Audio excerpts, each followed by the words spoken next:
Hello dear listeners, আজকে আমরা দেখব কিভাবে ভালো ফরম্যাটের সিভি তৈরি করতে হয় এবং কিভাবে আপনি সিভি কাস্টমাইজ করবেন। আর একটা কথা মনে রাখবেন যে যখন আপনাকে কোনো কর্পোরেট লেভেল বা ম্যানেজমেন্ট থেকে আপনাকে ডাকবে, তখন আপনার সিভি দেখেই ডাকবে। এই সিভিটা দেখেই তারা বুঝতে পারবে যে আসলে আপনার কোয়ালিটি কীরকম এবং আপনি আসলেই সেই কাজের জন্য যোগ্য কিনা। তো আমি অনেক রিকোয়েস্ট পেয়েছি যে ভাইয়া আসলেই আমরা অনেকেই সিভি ড্রপ করি কিন্তু আমাদেরকে ডাকা হয় না, সেটা কেন? আর সবার রিকোয়েস্টই আজকে আসলে এই টিউটোরিয়ালটি তৈরি করা। তো আশা করি সবার ভালো লাগবে। আর যদি কোনো ভুল ত্রুটি হয়ে যায় তাহলে অবশ্যই ক্ষমার দৃষ্টিতে দেখবেন। তো চলুন আসলে আমরা মূল কাজে চলে যাই। তো এখানে অলরেডি একটা সিভি ফরম্যাট তৈরি করা আছে, তো সেই সিভি ফরম্যাটটি আমরা দেখব।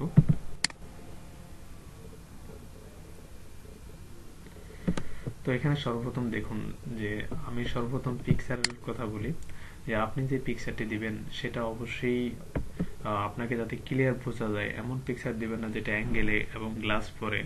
এই লুকিংটা হলো সবচেয়ে মেইন ফ্যাক্ট। আপনি যে পিকচারটা দিবেন সেটা যাতে হুবহু আপনিই হন এবং পিকচারে কোনো স্টাইল বা কোনো কিছু হবে না, তবে ফর্মাল ড্রেসে দেওয়াই বেটার।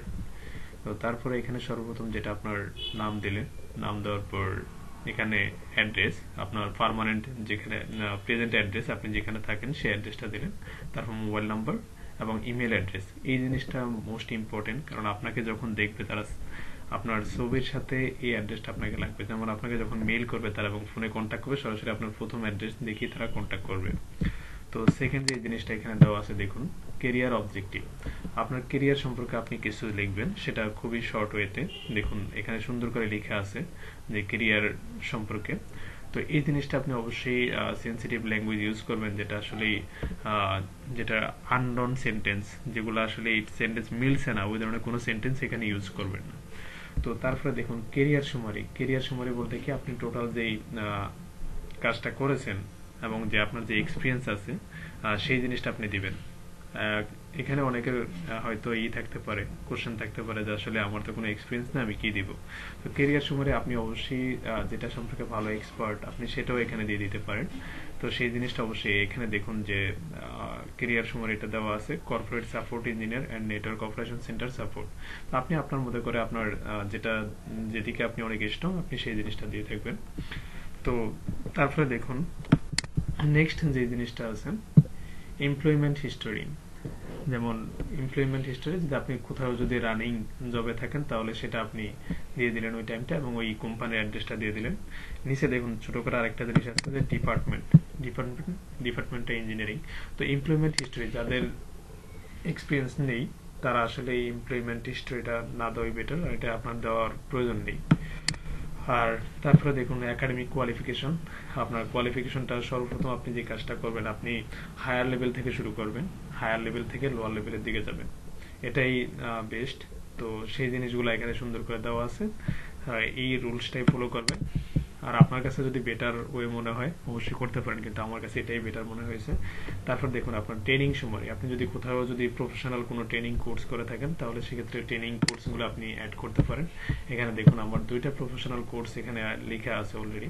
তো এই জিনিসগুলো আপনারা সুন্দর করে এখানে সাজিয়ে দিয়ে দিবেন। আর এখানে যাতে কোনো ভুল ইনফরমেশন না হয়, যাতে আপনার যে সার্টিফিকেট আপনি ট্রেনিং কোর্স থেকে পেয়েছেন একাডেমি থেকে সেটার সাথে যাতে ম্যাচিং হয়।